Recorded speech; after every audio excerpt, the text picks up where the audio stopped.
News, unparalleled coverage. City News on 97.3 FM. Eyewitness News. Be there as it happens. City News.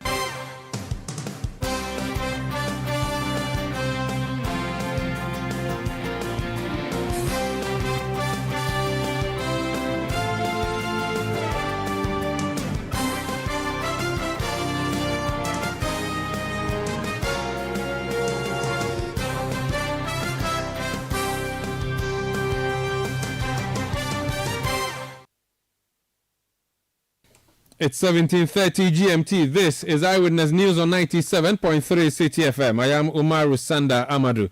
Tonight I'm here with Eno Safo. And coming up over the next 90 minutes, massive heat waves across the globe caused the death of over 1,000 Muslim pilgrims attending the Hajj in Saudi Arabia. We'll be going live there to speak to our reporter as well as the Ghana Hajj Board to understand to what extent Ghana was affected, if Ghanaian pilgrims were affected at all.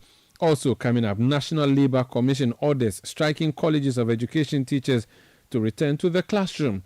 Would they listen, having disregarded a similar directive from the Fair Wages and Salaries Commission last week? And later, on Eyewitness News, Richard Jakba's case is still in court. That case against the Attorney General. Today, the High Court has admitted into evidence the full WhatsApp conversation between Richard Jakba and Attorney General Godfred Yebu-Adami. Whose interest would that really serve? Steve, 97.3 Citi FM for more on this and many other stories on Eyewitness News. And in business, cocoa farmers reiterate calls for measures to mitigate challenges facing sector. That's in 50 minutes from the City Business Desk. Eyewitness News is live across Ghana on a number of affiliate stations, including our partner station in the Western Region, Adrianpa 100.7 FM in Takwa, Beach 105.5 FM in Takrady, and Sky Power 93.5 FM also in Takrady. In Bono Region, catch us on Greener 95.9 FM in Sunyani. In Ashanti Region, we are on Adrianpa 99.9 FM in Nkawie. In the Volta Region, we are on Heritage 107.3 FM in Hohwe and Freedom 88.1 FM in Sogakopa. In the Northern Region, we are on Radio Gaki 88.3 FM in Saboba. In Upper East, we are on Quality 88.7 FM in Garu. And in Northeast, we are on Nobia 98.1 FM in Nalerigo. We are live on the Citi FM channel on YouTube. We are also on Citi FM's channel on Facebook. We are interactive. Join us on WhatsApp 0549 986 996 or go on Twitter, now known as X, and send me a message there. Send a message to @Umarusanda or @City973.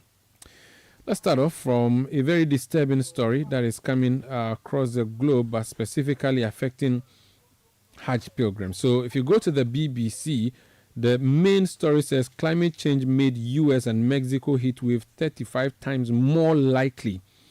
Now, it also has subheadings such as excessive heat hits countries around the world, oceans suffer from record-breaking year of heat, and then it says 10 tips for sleeping in hot weather. More headlines coming up in relation to that heat. I'm going to bring you other headlines from other platforms. So, The Independent says Hajj pilgrim deaths surge past 1,000 as Saudi Arabia faces extreme temperatures. Let me just open that story and read it for you. It's The Independent. And it says around 1.8 million Muslims have taken part in the days-long pilgrimage this year.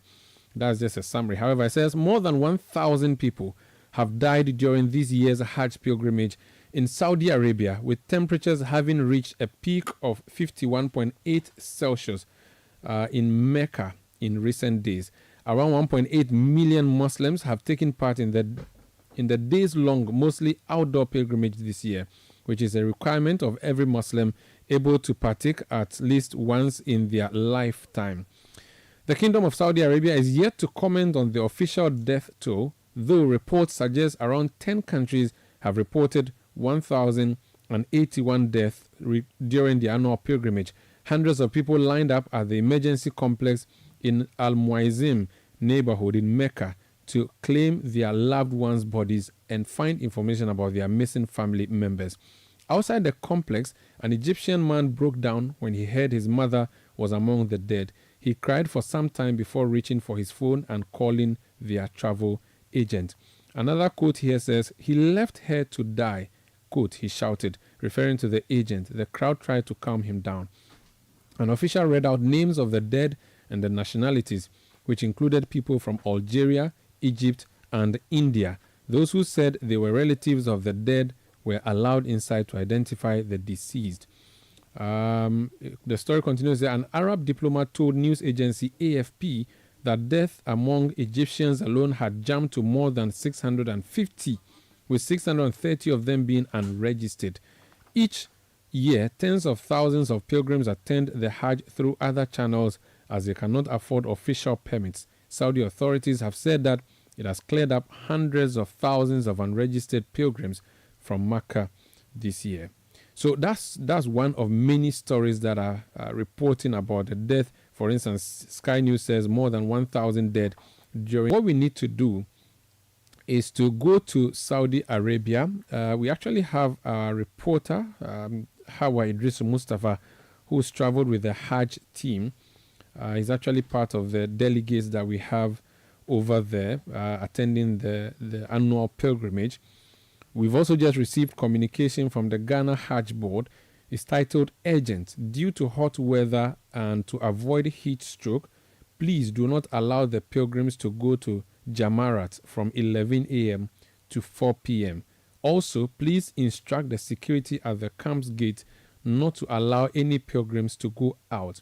Please circulate it urgently among your pilgrims. So this information that was given to Ghana Hajj officials have passed on to the Ghanaian pilgrims who are camped currently in Mecca, Saudi Arabia, to perform the annual ritual. But several platforms are reporting about the heat waves across the globe. I'm just looking at the BBC, again, just refreshing that page a number of times, and we are seeing lots of them. In fact, Saudi Arabia is not the only country affected.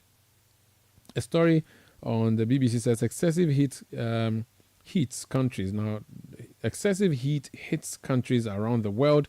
Many parts of the world are currently experiencing above average temperatures, with meteorologists saying this is largely a result of global warming. While some areas are seeing colder conditions, far more regions are enduring temperatures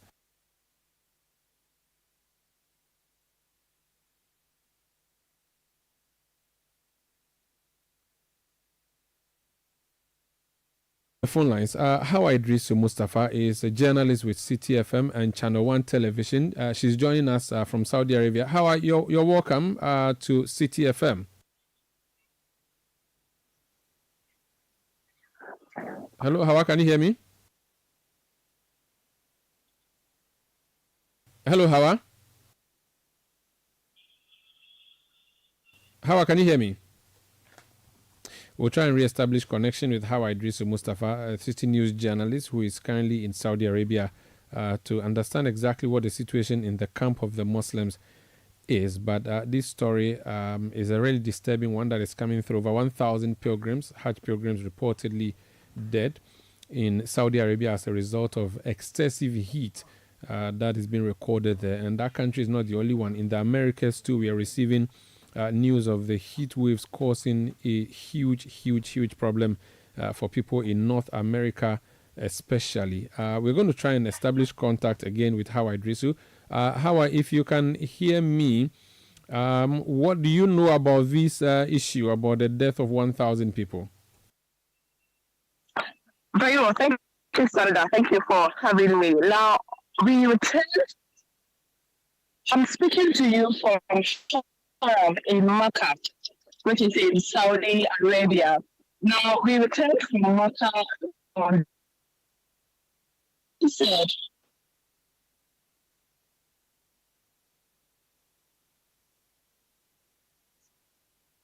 How can you hear me? Sandra, I can hear you. Yeah, I can hear you. Okay. So, is this news that you have received in the camp, this issue of death, is this something that has been recorded among Ghanaian pilgrims? I remember in the early days you reported to us that 2 Ghanaians had died, I'm not sure that was related to the heat, and one pilgrim had given birth. This new information about the death that have been recorded, is this something that has been recorded in the Ghanaian camp?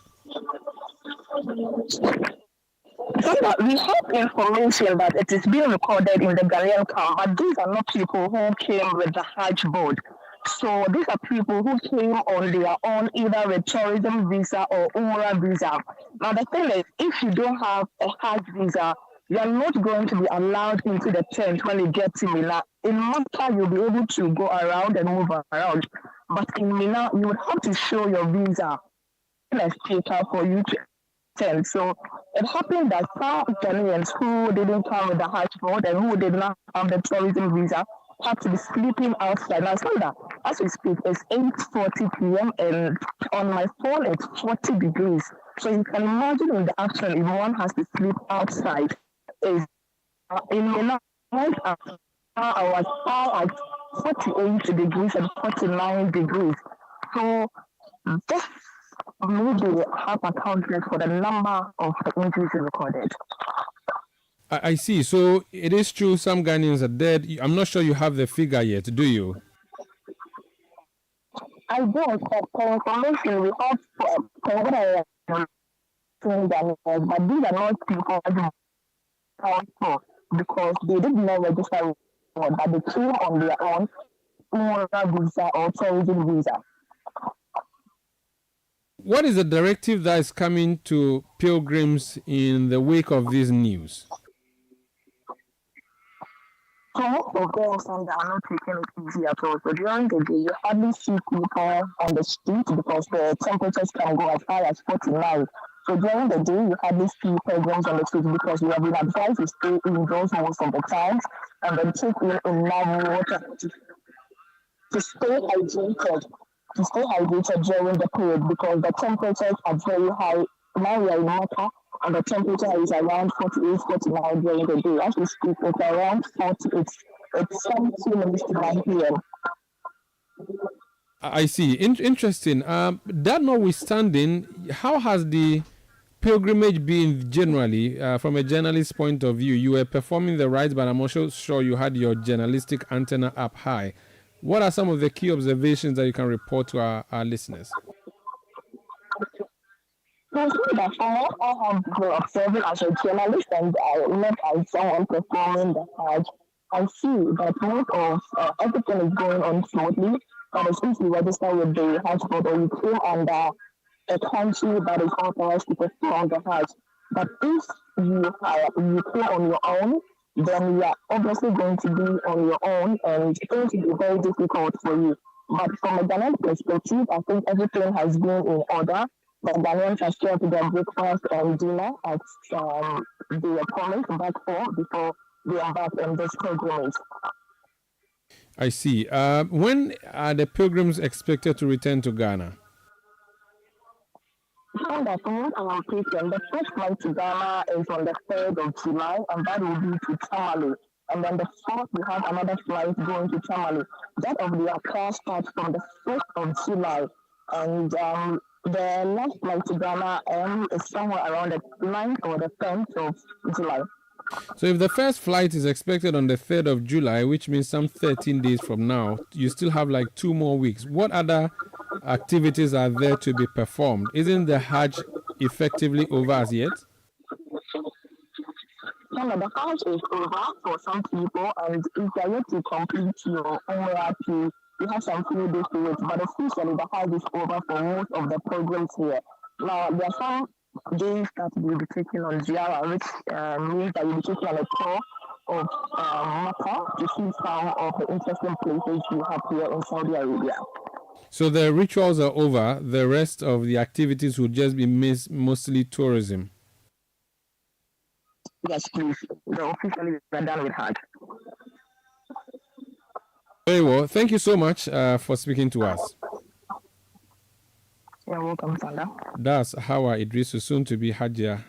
Well, actually, you can call her Hajia now. Hajia Hawa Idrisu Mustafa, our colleague here in the City Newsroom, and of course also Channel 1 Newsroom, reporting for us from Saudi Arabia. The disturbing story coming through from there is that over 1,000 pilgrims attending this year's Hajj. And mind you, about 2 million Muslims worldwide are in Saudi Arabia following or observing this particular annual ritual.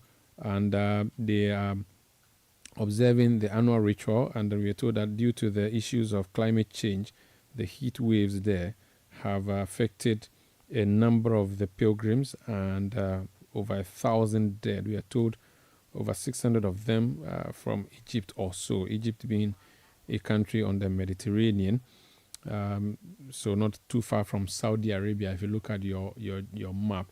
When we come back, we'll try and touch base with the Ghana Hajj Board to know if there's a head count of Ghanaian pilgrims, how safe are Ghanaian pilgrims there, how many have we lost to this heat wave, if we did at all, and also the issue of people going outside the national allocation of the Hajj Board, which people we are told are the victims of this particular situation. This is Eyewitness News on 97.3 Citi FM.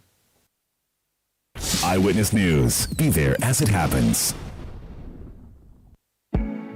Are you a contractor, builder, or a proud homeowner with an eye for quality and security? Well, look no further than Yale. Yale is the trusted name in security for over 180 years. When it comes to securing your home or business, trust Yale. We make security simple, and we're right here in the heart of Accra, Ghana. Visit our stunning showroom on 11th Lane Street, Inosu, Accra, and discover a world of premium Yale products, including door hardware, handles, and door locks that will elevate the security and style of your space. Whether you're building from scratch or renovating, Yale has the perfect solution for you. Our products are known for their durability, innovation, and most importantly, your peace of mind. Visit us today and experience the Yale difference. Your security, our priority. Yale, locking in your peace of mind.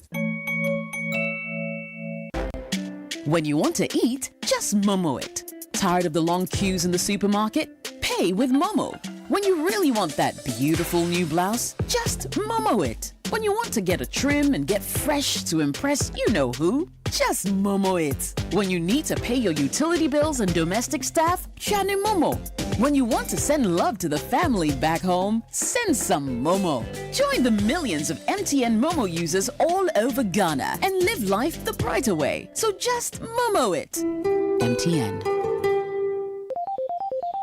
Hey, Walambo! Hey, Walambo! Hey, I asked him to buy me original Polita. Hey, please don't make mistake. Talk to Papa. Open the come on. And you Polita no Ghana. Hey, Papa. Papa, can Rofo? The Polita is original, the first and the best. What is? Ukota also put the acrobat to use me. Polita, yes.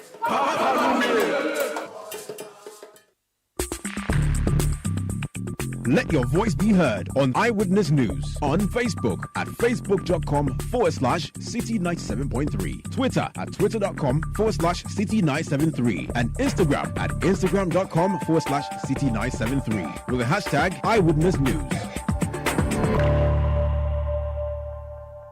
You welcome back. This is Eyewitness News on 97.3 Citi FM. We are coming to you from our studios in Adabraka in Accra. Lots of your messages coming in reaction to the news coming through from Saudi Arabia. Akapo Jr. in our home says, we wish the affected pilgrims a speedy recovery and our condolences to the bereaved families. They should understand the fact that Allah knows best and so should keep their faith in Him. Daniel Akpaliok from Sandema says, it is really sad to hear of the tragedy that has befallen the pilgrims. Thank you very much, Haj Omar Sanda. I'm not Hajj yet. You left me behind, so I'm yet to. You are Hajj. Congratulations on performing that Hajj successfully. Except that we are learning of very disturbing news. What do you know from... You are here. I hear how you... What do you know about these reports about 1,000 plus people dying as a result of a heat wave in Saudi Arabia?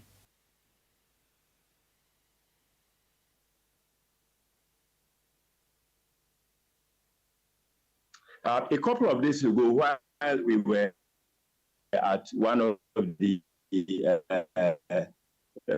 religious places sites, that is Mina, and the temperature was so high, and the authorities asked that all pilgrims be locations, that is Mina. So it's a tent city where we are camped for 3 days, while the temperature got so high, and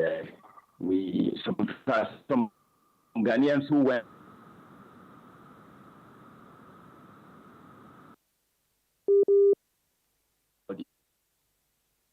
here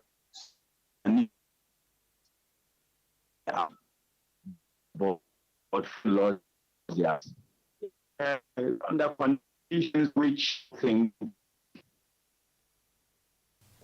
Alaji Gomda, if you can hear me, Alaji, if you can hear me, the line is breaking. I don't know what you can do about this from your end. If you could try and say what you just said again at a different location, hopefully we'll get you clearer. I'm changing the location. Are you hearing me better Yes, now? it's better now. Please proceed. Is it better now? Yes, please proceed. Is it better?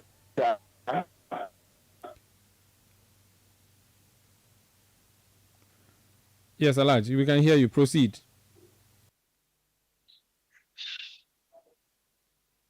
Alaji Gomda? No. Apologies, we are going to try and raise Alhaji Gomda on the line. He speaks for the Hajj Board, the Ghana Hajj Board, and he's also a journalist with the Daily Guide newspaper and network, DGN that is. We're trying to understand what they know from their end about this particular disturbing news that is coming through from Saudi Arabia. Over 1,000 people reportedly dead from heat waves that have been earlier. Yeah, what I said earlier was that while in Mina, one of the sites every pilgrim is for a couple of days or so, the Saudi authorities asked that all pilgrims be confined to their tents. I mean, these are tents which contain various nationalities, from Pakistan to Ghana to Nigeria, Syria, and so on and so forth. So many people. The temperature was so high, beyond 41, 42. And they asked the authorities to confine us to our camps between noon and 4 p.m. Saudi time. Later, we heard that some Jordanians lost their lives in town. At the time, we didn't even know some Ghanaians were also going to lose their lives under conditions said to be related to the heat wave which swept across Saudi Arabia on the day. Hello, are you here? Yes, I'm with you. Proceed. Yes. Hello. Yes, I'm with you. Proceed. Hello. Hello. Alhaji Gonda, I'm with you. Proceed. Hello. Alhaji. Very good. Yes. Very good. I had the opportunity of meeting an official of the consulate at a time when word spread around the Ghanaian camp that 13 of our nationals had lost their lives. And these 13 persons were persons who did not travel via the Ghana Hajj Board. These were people suspected to have traveled using the non-Hajj visa, trust of visas, we didn't have. However, when I met the official, could not be as I was speaking to him, because the forensic center, the morgue where corpses are kept before being buried, they had only managed to get 6 nationals from Ghana. And when I asked him how they were doing it, he said they were using fingerprints, and it's a laborious task. So it will take days before the number of Ghanaians who died as a result of the heat stroke to be established. So currently, we can say 6 persons died during the heat wave, even though autopsy reports aren't yet out regarding the subject. You've mentioned 6, but you earlier said 13. So what was the 13 number? This is what I'm telling you. The 13, when I put the 13 number, which was actually unofficial, but then somebody from from the board told me that they have records to that effect. But I would prefer going with what the consulate would tell me. The consulate told me that for now it is 6. Even though the process of identifying the nationalities of the corpses at the forensic center is done through the fingerprint method. Nationalities of the corpse. Okay. So for now, I will say. So what it means is that what it means is that you have indeed the 6 dead. The 6 dead. Well, hello. Yes. Yes. So what it means is that you've done a head count. And can you hear me? Can you hear me? Yeah, it's breaking. Good. So on authority, you can report to us that not a single member of the team that you went with, as in the people you have accredited and sent, not a single member, at least based on the records you have so far, has died. However, Ghanaians who have died there are Ghanaians who have gone on their own, not through the Hajj board. No. Those who went through the Ghana Hajj board, some died, but they died before the heat wave swept across Saudi Arabia. Okay, so I'm relating specifically to the heat wave. I'm relating specifically to the heat wave. The heat wave. No. Regarding the heat wave, nobody within the Ghana Hajj board fold lost their lives. Okay, Alaji, just a quick one. A lot of Muslim communities in Ghana speak Hausa. So I want to just switch a bit, just because this would cause some agitation across, to see a headline that says over 1,000 Hajj pilgrims have died. There may be people who understand this to mean Ghanaian Hajj pilgrims, even though it's a worldwide picture that is being reported. Can you just switch the bandwidth into Hausa and just communicate briefly for persons who may be listening to us who want to understand the situation there, so that some ease can be.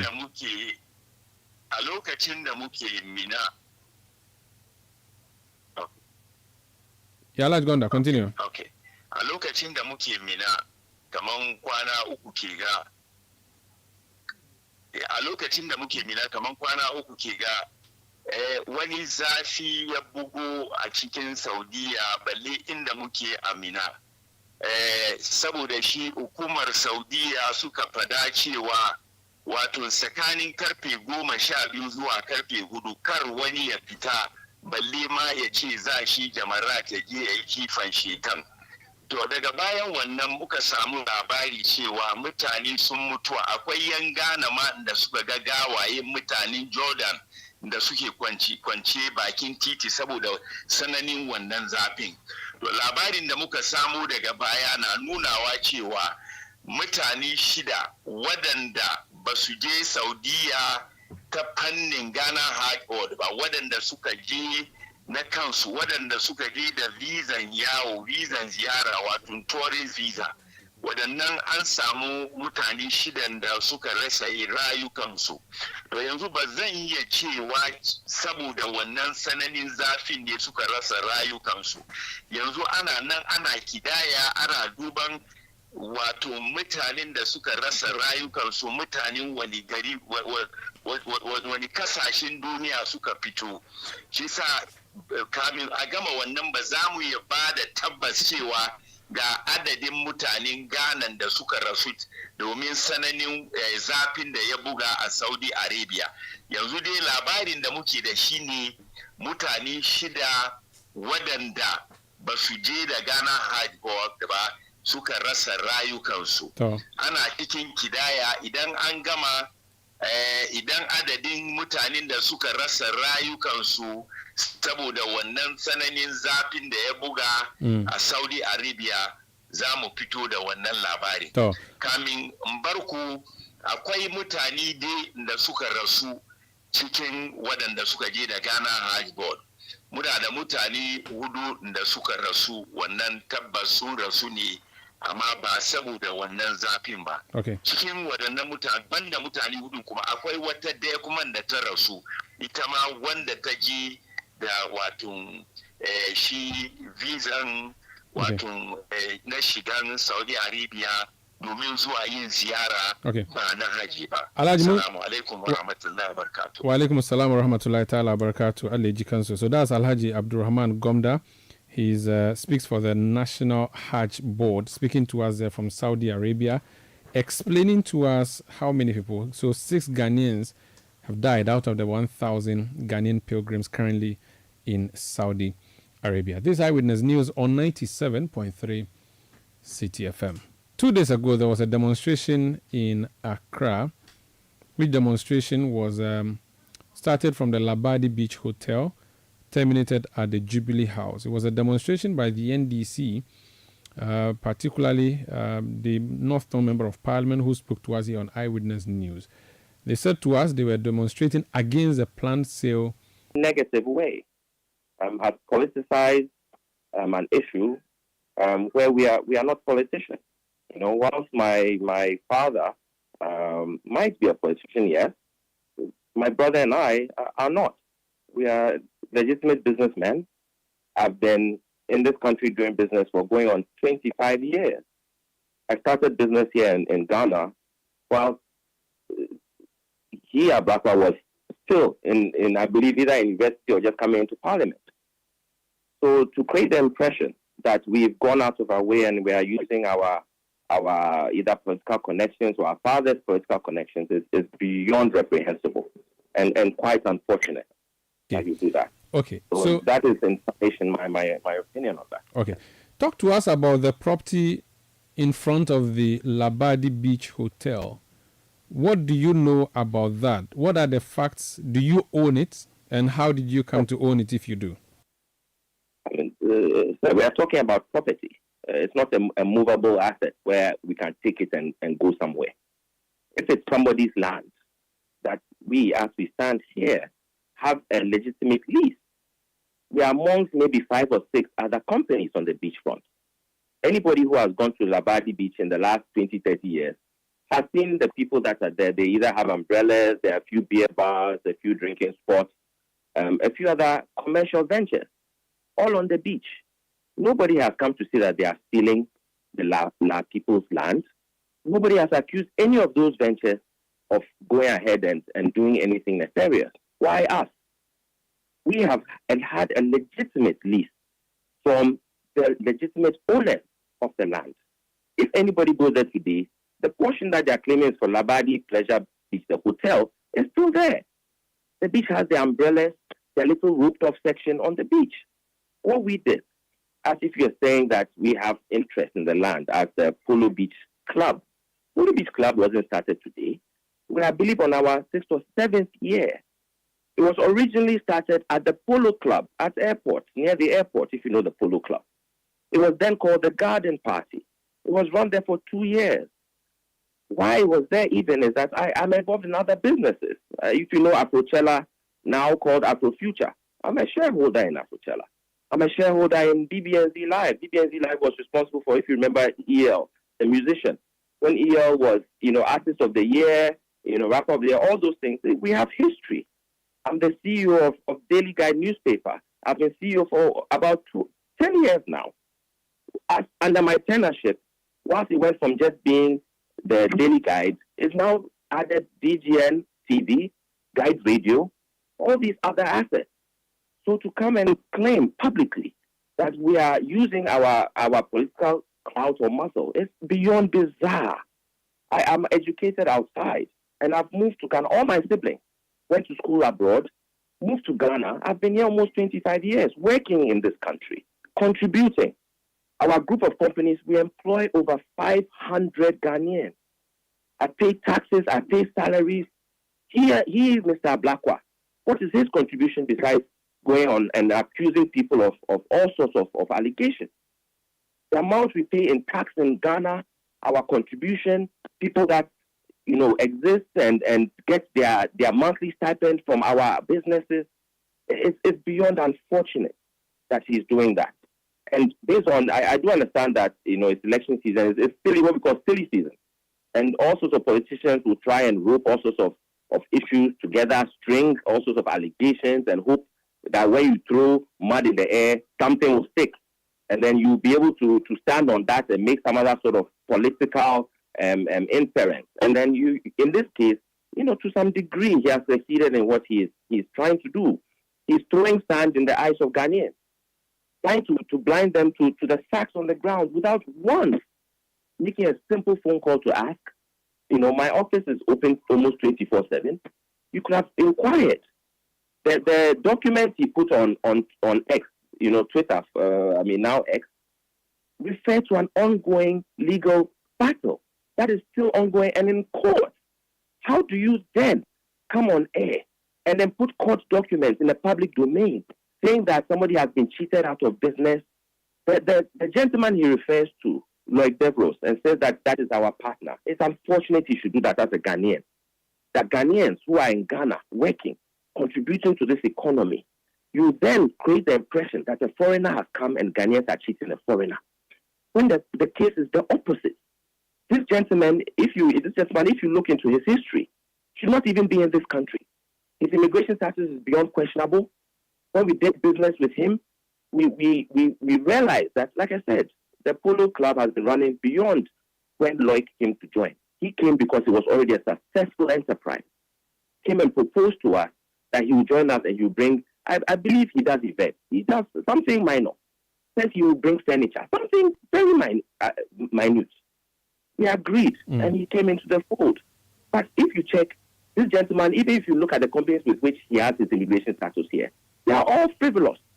Has no legs to stand on. Okay. And then, beyond that, we realized that during our operations on the beach, there were all sorts of illegal activities that were interfering with our processes. We have a lot of young people who come to the beach. Their parents bring them there. They come for Christmas. If you say the Polo Beach Club, for the last 3 years, has been a huge contribution to the Ghana in December. If you talk, there were all these videos circulating in the last few years about how Christmas in Ghana, people don't sleep, they party to 6, 7 o'clock in the morning. I'm sure you saw those.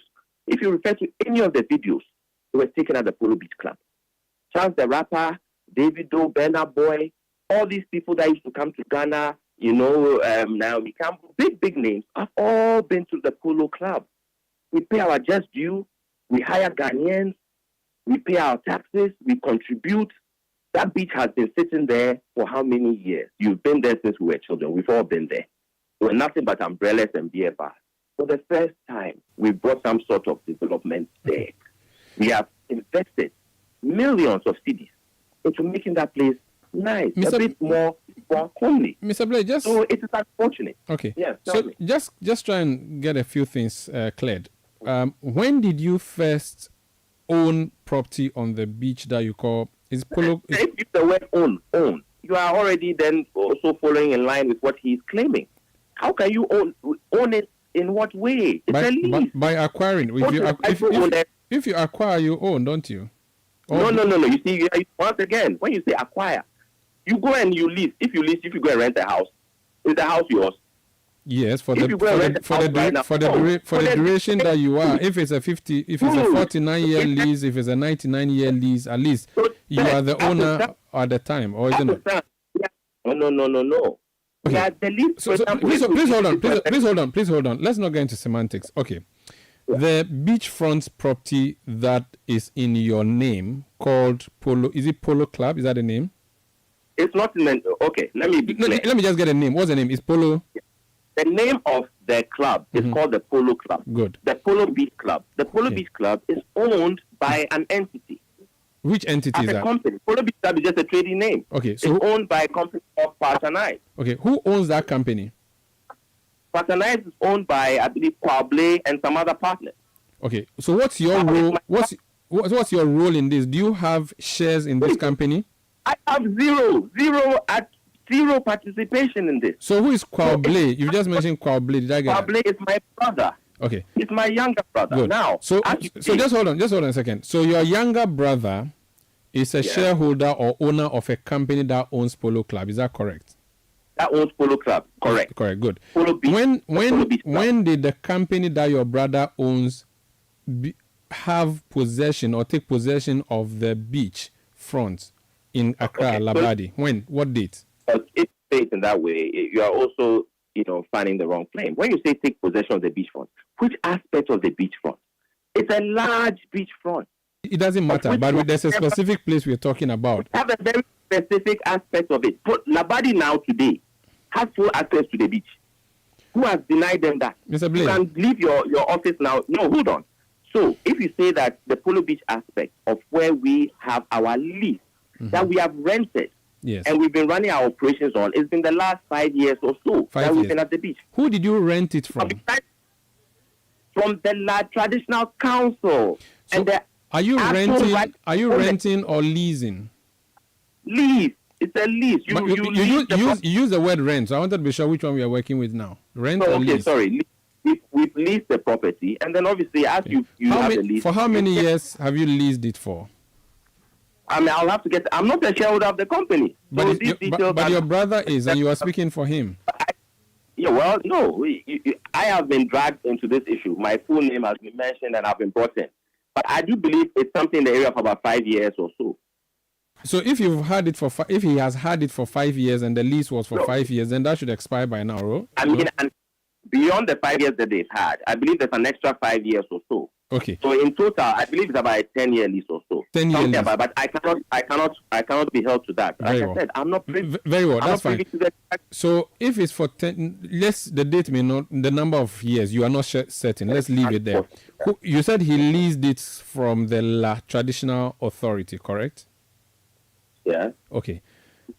Now, when the traditional authority was managed by the traditional council and I believe they have some sort of management committee that they use to manage the affairs, not only the side of the La Pleasure Beach, but the side of the La Palm also, the commercial every Sunday, every weekend people go to. Let me just get a few follow-ups. Okay.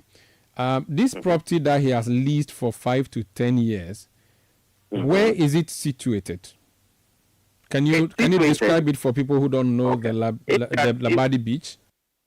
So everybody who has been to the hotel, Labadi Beach Hotel, they have the main entrance that comes across, from their front entrance. Now, towards the rear of the hotel, they have, I think there's a spa there, and they have a small gate, a back gate, that leads to the beach. On that side, they have roped off or fenced off a small section where people on the beach or people that are residents at the hotel can access the hotel. Like I said, if you even pull this up on Google Maps right now, pick up your phone, pull out Google Maps, you will see very clearly where Polo Beach sits and very clearly where the La Pleasure Beach sits and where clearly Labadi Beach has its clear hotel front. You see several umbrellas, several hotels. There's a Bliss Beach Club. There's Vienna City Beach. There is Red Butterfly Sports Bar. There's several establishments there. Why do you pull us? So if establishment has stolen the land? If I stood at the small gate of Labadi Beach Hotel behind the hotel, which is supposed to face the beach, would your brother's property be between my position and the sea, or it will be on my left side or on my right side? If the hotel is behind you, yes, and I'm facing the beach, to be on the left. Let's say if you are standing right at the gate from the hotel to the beach access. Okay. So the beach club will be left, and then the other things like the La Pleasure Beach, other venues, Madame Butterfly, Bliss Club are all on your right. Okay. So you are saying tonight that the full acreage of land that is called the Labadi Beach Hotel from east to west extends all the way into the sea. There's no obstruction, which is your brother's property in the middle. East to west, you have to be very clear. East to west means I'm driving from Accra going to Nungwa. there's a boundary that Labadi Beach Hotel starts from. From that boundary all the way to the eastern boundary before the Kweshi Lagoon. Yeah. If you were to I get what you mean. So if you were plotting Labadi Beach Hotel, naturally you are hold on a second. Naturally you're expecting that the way the frontage of the hotel is in front of the road, the back should also extend all the way to the sea. You are saying just a quick question. Are you saying that full length of beach front that is supposed to be for the hotel still belongs to the hotel, and that you have not hived off part of it, or your brother has not hived off part of it as is being claimed? It's a very easy question to answer. One, the hotel never owned that entire beachfront. Currently, as you ask that question, you go there are commercial ventures, numerous, all over that beachfront. The hotel only ever had a limited aspect of it. I don't know what size you are talking about, but very clear. They themselves have roped it off and demarcated it with their own rope and chairs. And they themselves lease from the management and pay atonement to them for the use of it. So unless you are saying that Labadi Beach Hotel in some way has owned that beachfront and is the one renting it to all the other business ventures that have been on the beach since time immemorial.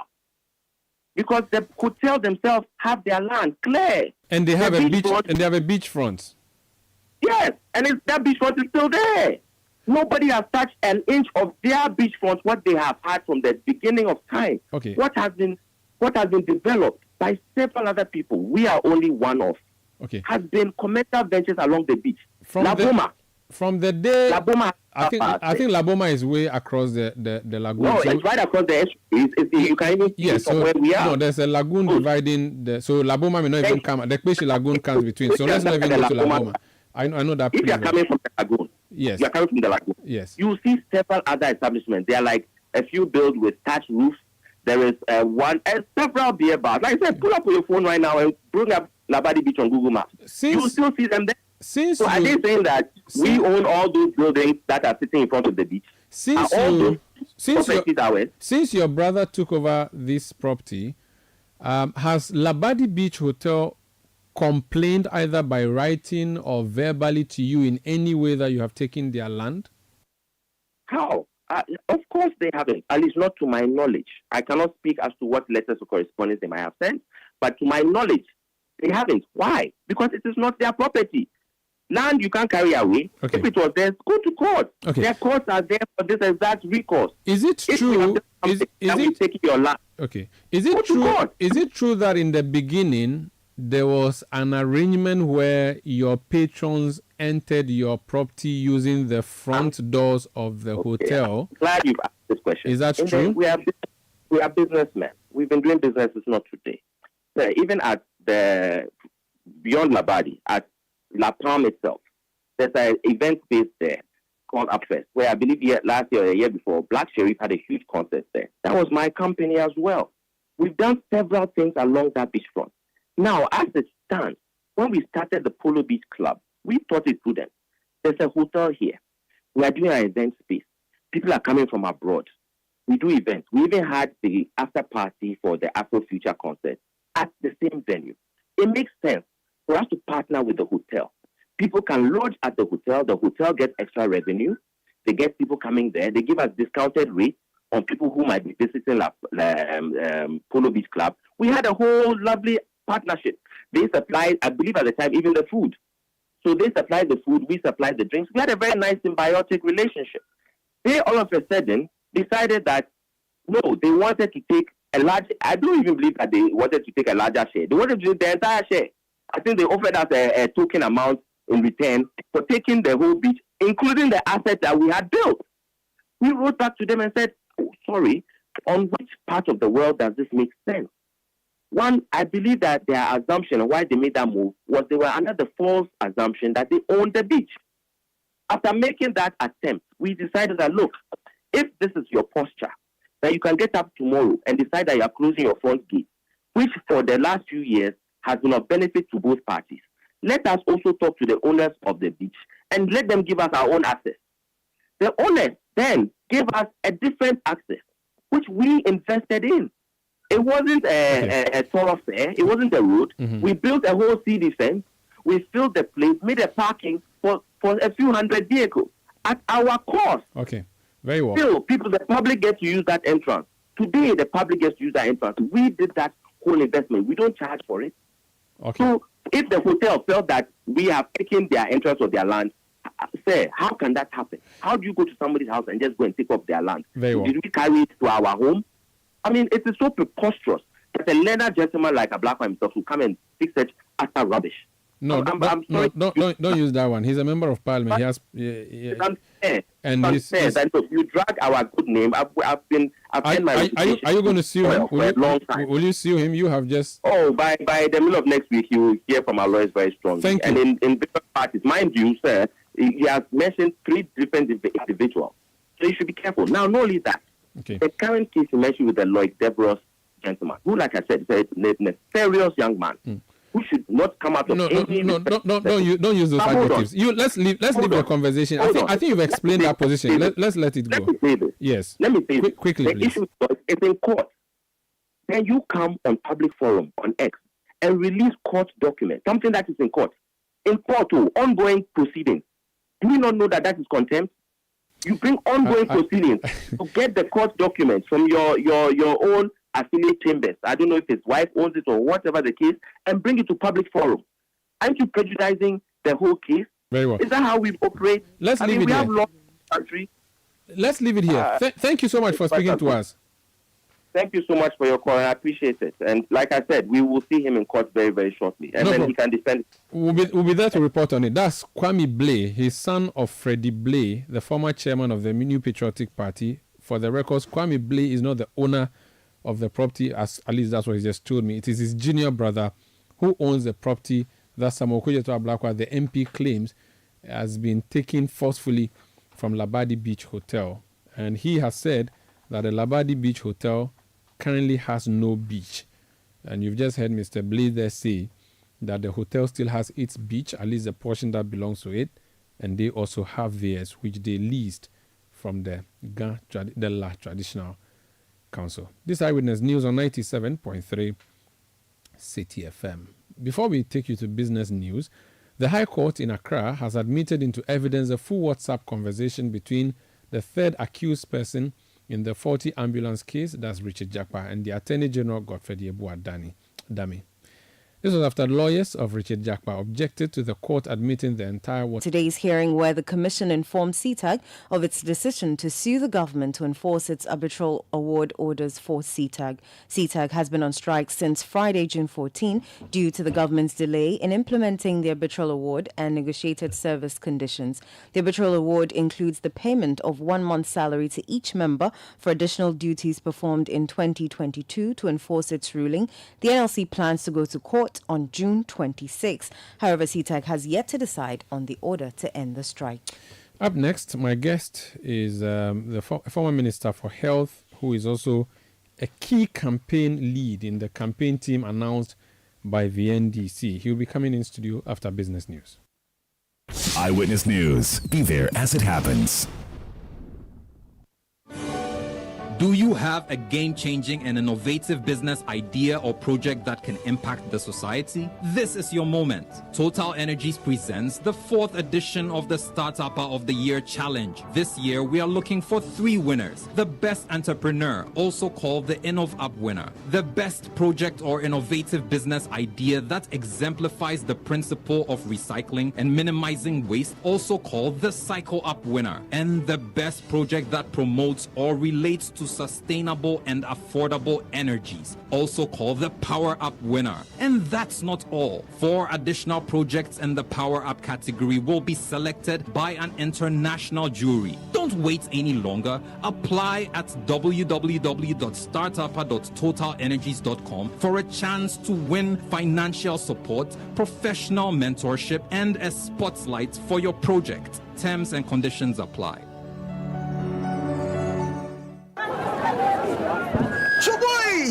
We have new leader in town. Obiarentie. Amanfo. Me don't want Sibebre. When him say my baby, maybe more charcoal for whiter teeth. More charcoal. Not only that, maybe lemon. More lemon. Zinc for fresher breath. More zinc. And fluoride for stronger teeth. Introducing the new President Charcoal pack with more power with a combination of charcoal and lemon for naturally whiter teeth. Grab yours now. This advert is FDA approved.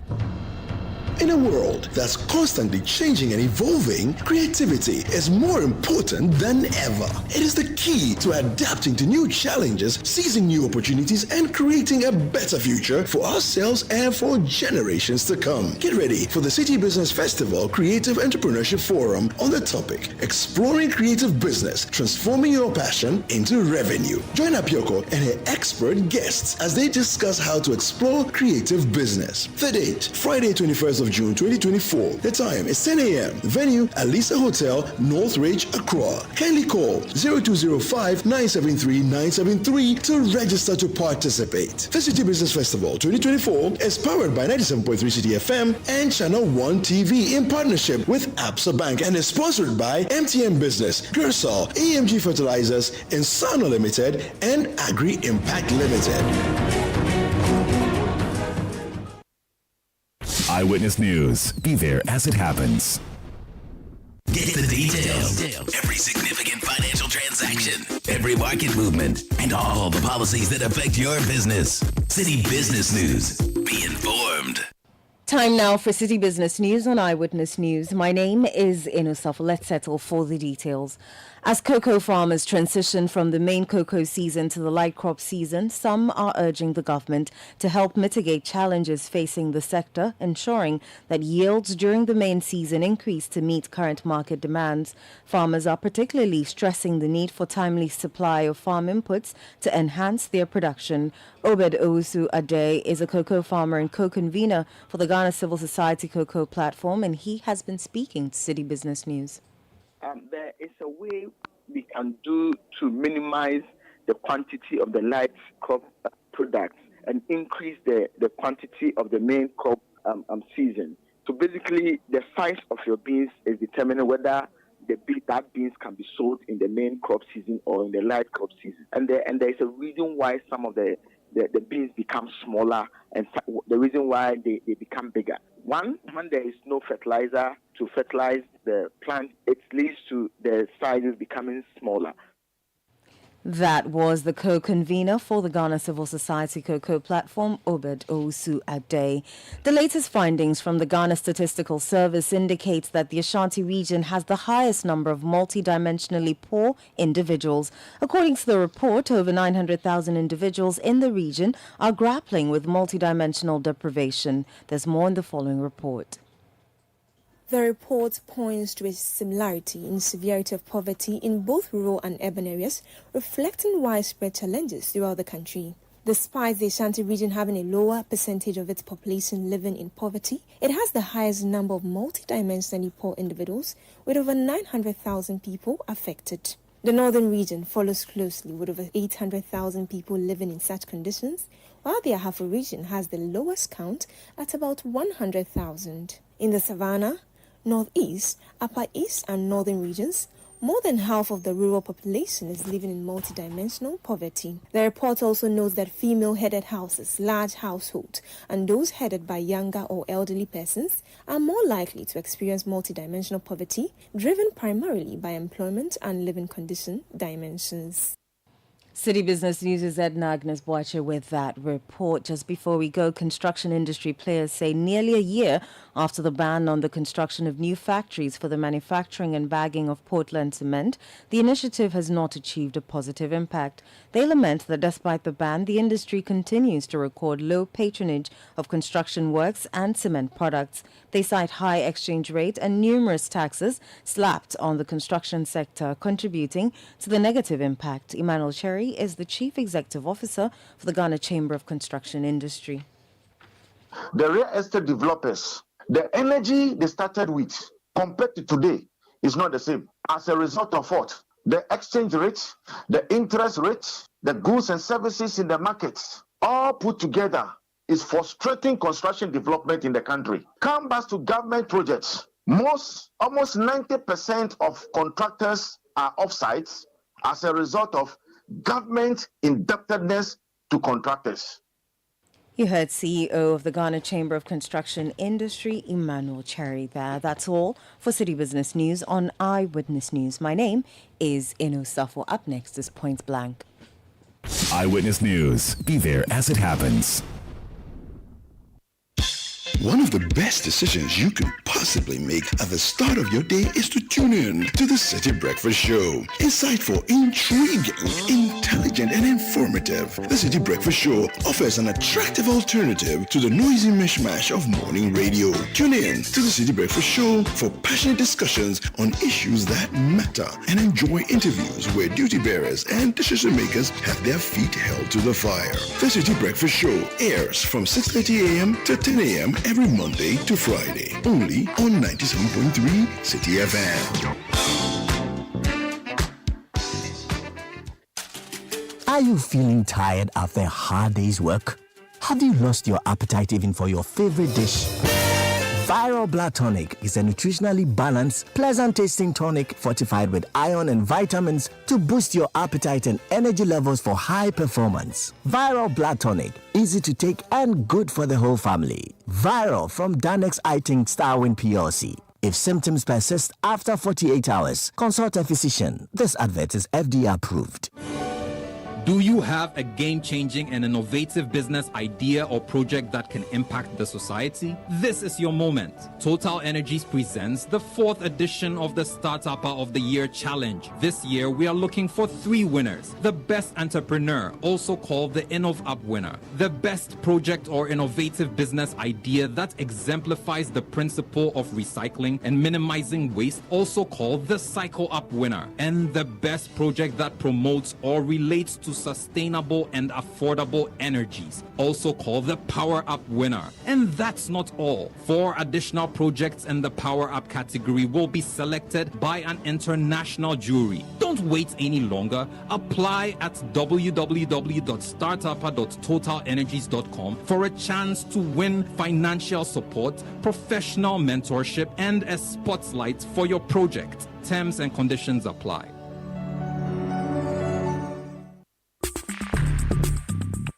Let your voice be heard on Eyewitness News on Facebook at facebook.com/Citi97.3, Twitter at twitter.com/Citi973, and Instagram at instagram.com/Citi973 with the hashtag Eyewitness News.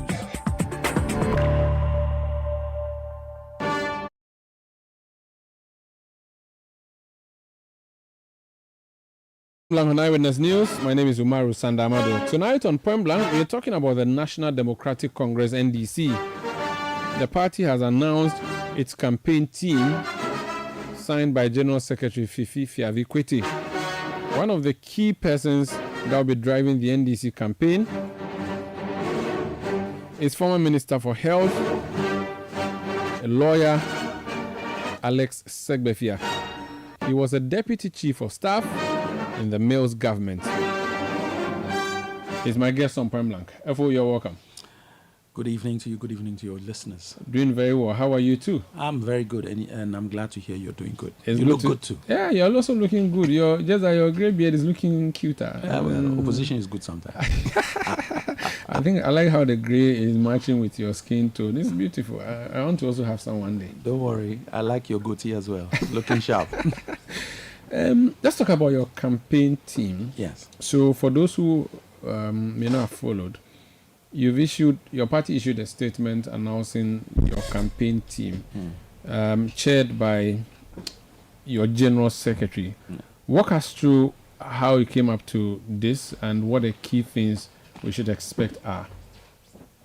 Well, I think it's important to note that the Constitution of our party makes the General Secretary the campaign coordinator for all affairs.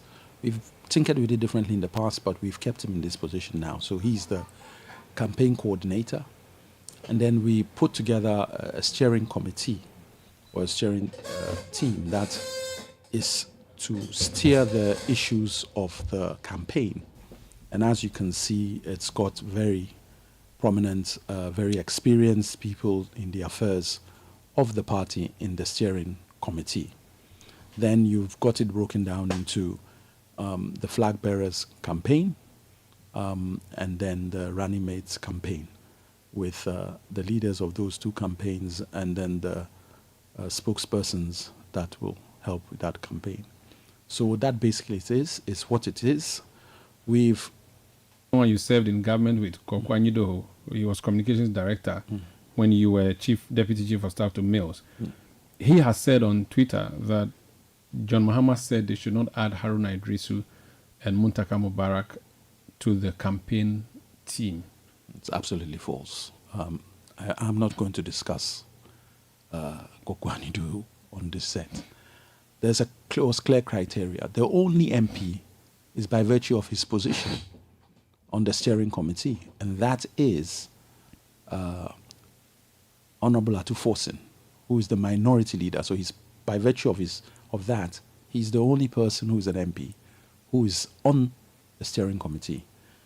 Where we needed somebody to be part or to lead the parliamentary side, we went for a former MP, Richard Koshiga, and he was brought in. So all bases more or less have been covered. There's always going to be a bit of memory when you come up with a list like this, because everybody wants to belong or act in some way. It's a very, not a large number compared to what came out from our opponents. It's not a large number. Because it looks like your list is not exhaustive enough. No. Maybe it's not even inspiring. It's very inspiring, because this is what... Baumia gave us specifics, who is heading what, at what stage, but you just have a broad contours and you left it at that. Well, I think that strategically what we've done is good for us. We're happy with what we've done. The meat will be put onto what is the bones. And we are very conversant with how our campaign will run. The other aspects of it, which I shall not speak about on air, but we are very clear about our campaign and we are happy with what we've put out. So the removal or the non-addition of Haruna Idrisu and Muntaka is not a big deal? They are both parliamentary candidates and both are running for their seats. There's no other parliamentary candidate who's... Is there anybody else apart from Atuforsen who's I haven't seen any. No. So for me, and that was the criteria, so it's a non-starter. Let's be clear. And we are not in any way underestimating our opponents. We've been burnt and burnt badly. We believe we should be in power. We are in opposition. We're not about to put all our strategies and things into the public domain. We are happy with our team. Small as it may seem to people, when we are ready to move, we move. So you are heading the running mates campaign. That's right. That's your title in the campaign team. There's a coordinator who is your general secretary. And you said that that's by your constitution. Yes. I've seen that all the functional executives are also part of the campaign. Yes. Yeah, I think. Committee. Yeah, the steering committee. Yeah. Forgive me for using that. So it means that they are also playing oversight. And I'm told that your party chairman is going to be the overall chairman of the whole campaign. Yes. And the candidate himself is going to, of course, be the buck will stop with him. Amen. Let's talk about what you are doing with the running mates. So you are essentially going to run Professor Nana Jenopo-Kwajiman.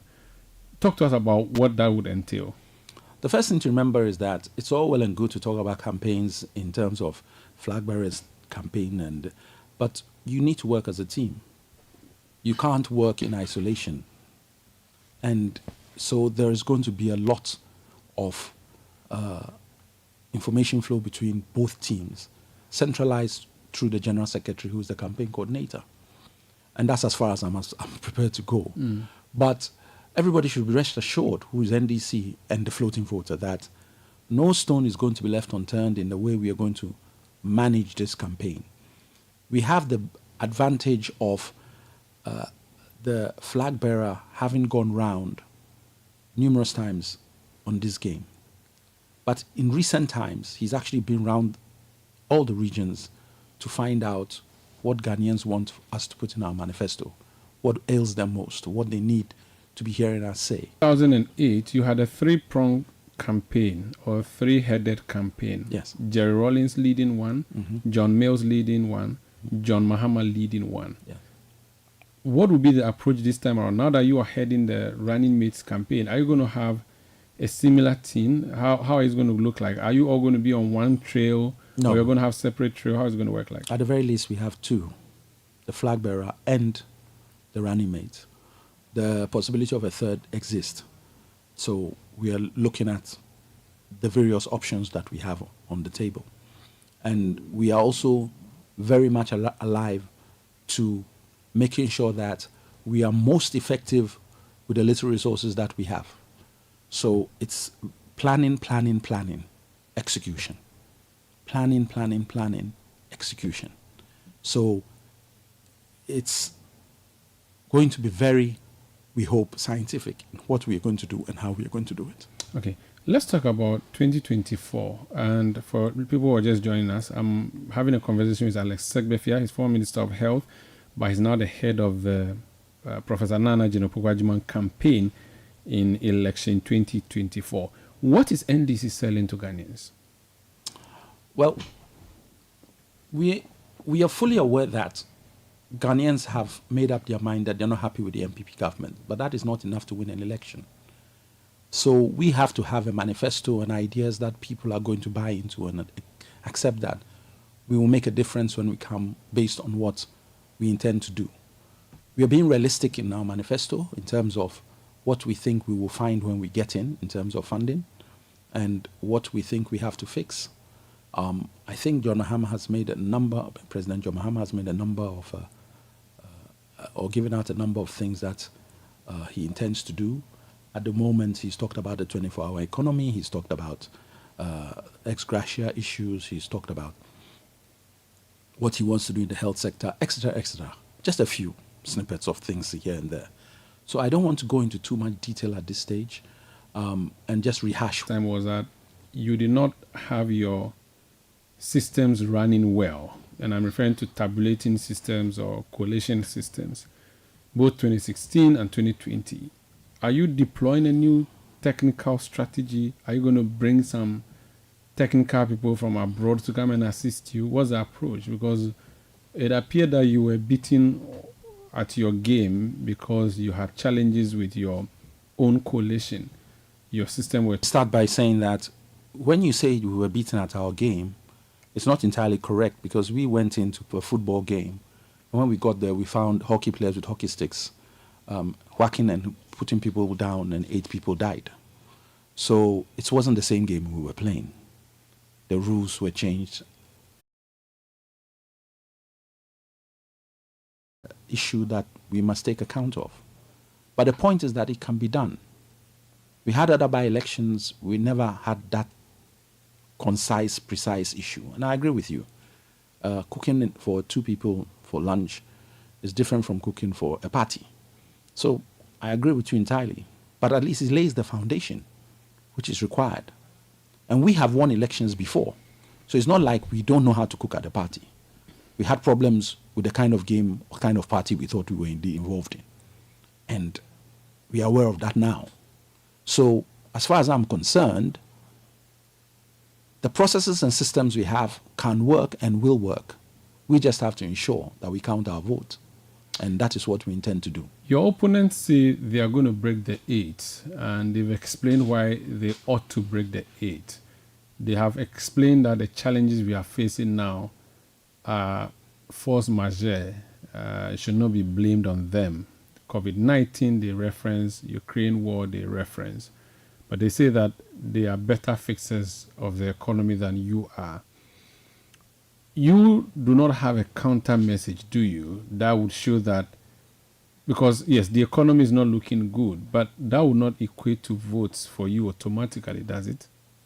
I think that for the first time, even if we didn't say anything, we have a case.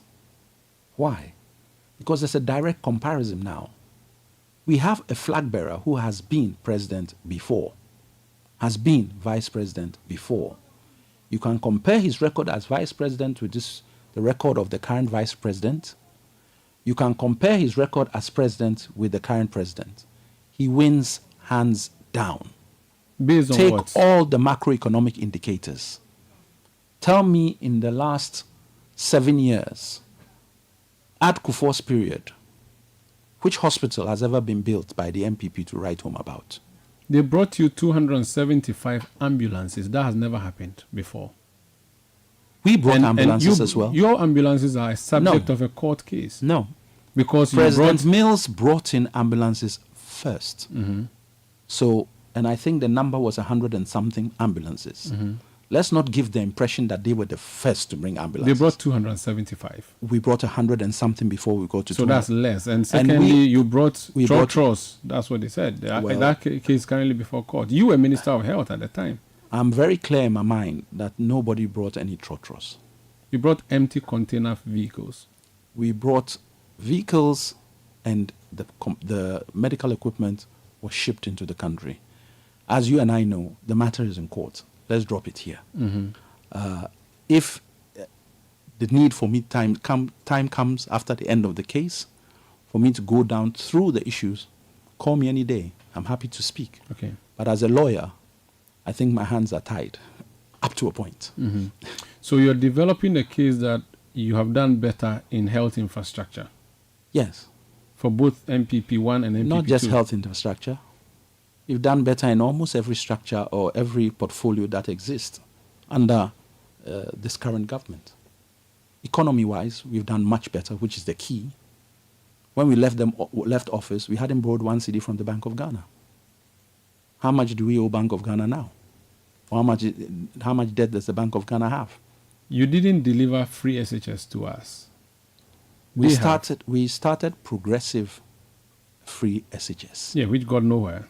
No, what? Why? You left classroom blocks uncompleted. You said you were going to do 200. You did very, very few. I think that is unfortunate, because if the current government had the wealth that it had, by now we should see a lot more educational infrastructure had it been an NDC government than we have now.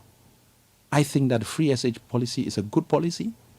The framers, you are clear that all the classroom... What you were doing cannot even be compared to what has been done now. I mean, despite the challenges now, free means free. You were saying you stagger it. The people said no. It's almost like the Nkrumah versus UGCC thing. No. Independence now. Another one said independence in the nearest shortest possible time. Before I came into this studio, somebody had called me. He said, 2 of my children are in SSS.